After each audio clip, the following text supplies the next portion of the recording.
Ed eccoci qui, ci siamo in questo nuovo appuntamento di Brescia in tavola, siamo in Corso Magenta in compagnia di Mario. Esatto. Ciao Mario, ben trovato. Grazie. Grazie a te per la tua simpatica partecipazione gratuita anche, non è che poi ci viene a chiedere soldi, mi raccomando. Ecco, perfetto. Senti Mario, tu che fai nella vita?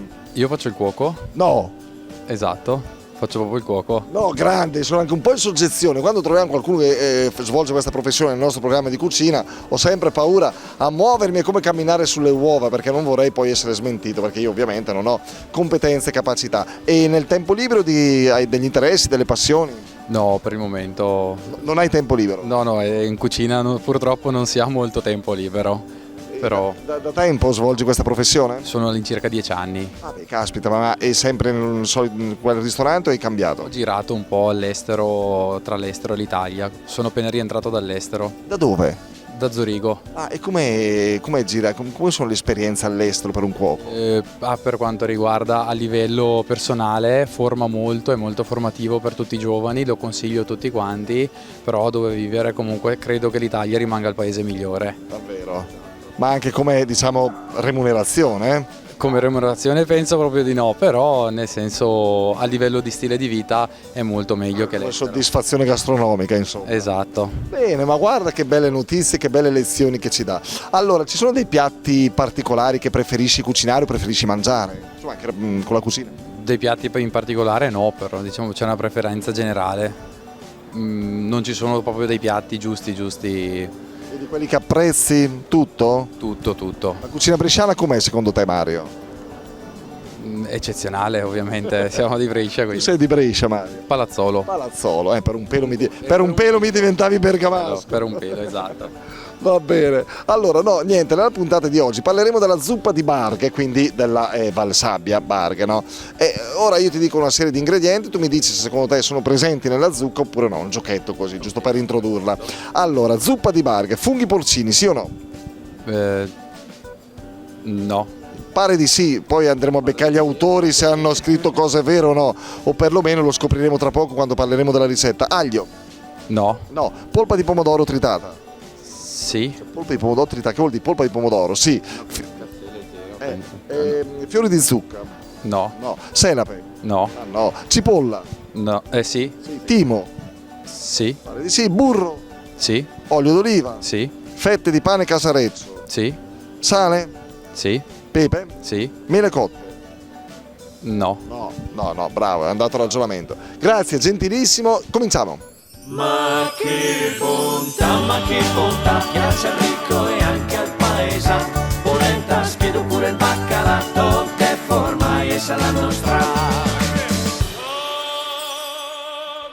Bene, siamo nella nostra cucina adesso dopo la nostra sigla, un nuovo appuntamento con Brescia in tavola che inizia ufficialmente adesso. Prima, appunto nel pre-sigla abbiamo interrogato Mario che è stato bravissimo. Bravissimo, Una cosa super bravo, mai visto una roba del genere. Spettacolare proprio.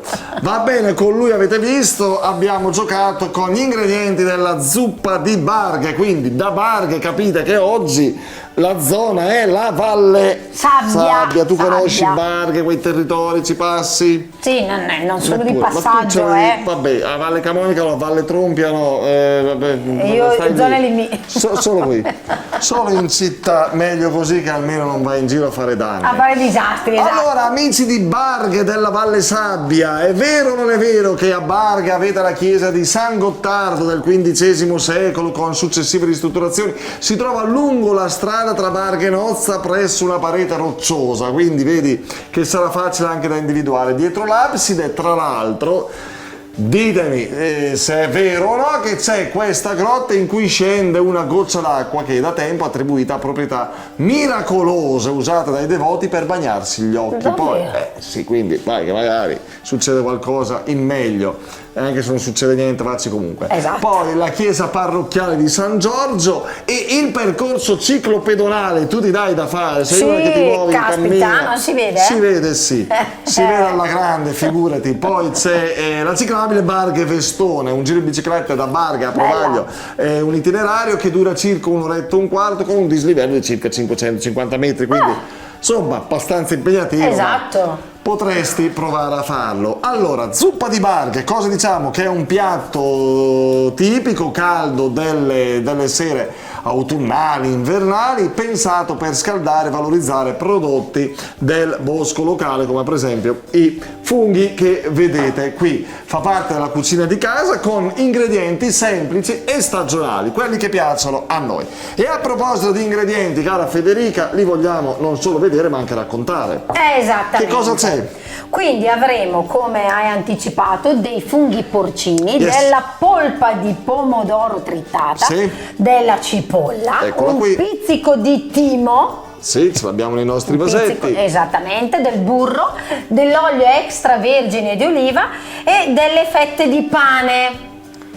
Sì, che pane casareccio, sale, pepe anche. Sì. Questo l'hai fatto tu? Sni. Sni. Perché l'ho tirato fuori dalla confezione, insomma non sembra, ma ti comunque sei sta data la fare per il sacchetto e togliere il esatto. pane già preparato.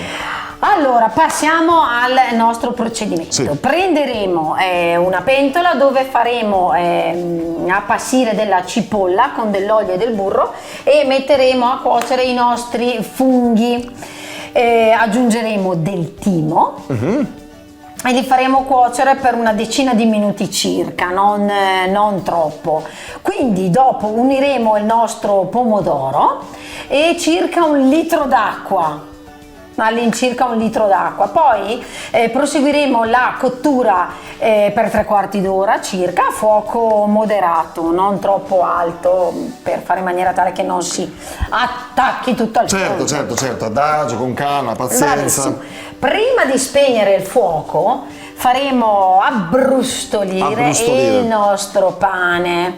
Ne disporremo circa 2 per ogni fondina, Certo. per ogni commensale, esatto, e poi metteremo la nostra zuppa che avrà finito di cuocere all'interno del nostro piatto e metteremo un po' di pepe a piacere, un filo d'olio e una spruzzata di pepe. Vabbè, senza esagerare, altrimenti me li ammazzi questi commensali, Insomma, Federica. a chi piace, Poi ovviamente i funghi, insomma, stiate accorti, pulirli bene. Sì, chiaramente anche i funghi, all'interno, esatto, solite se cose, altrimenti li acquistate, Esattamente. sono già pronti. Chissà se anche questa zuppa, come quell'altra di Breno, se non sbaglio, che abbiamo raccontato nelle nostre puntate, si può disporre direttamente, ma forse questa rimane un po' troppo. Questa no, esattamente. Questa rimane proprio da zuppa da cucchiaio. Esatto, Da cucchiaio, esattamente. quindi la zuppa di Barghe accompagnata dal con pane, i crostoni, però, così. sì. Va bene, provatela allora, amici di Sì. Barghe, non solo della Valle Sabbia. Speriamo di avervi fatto cosa gradita, ricordare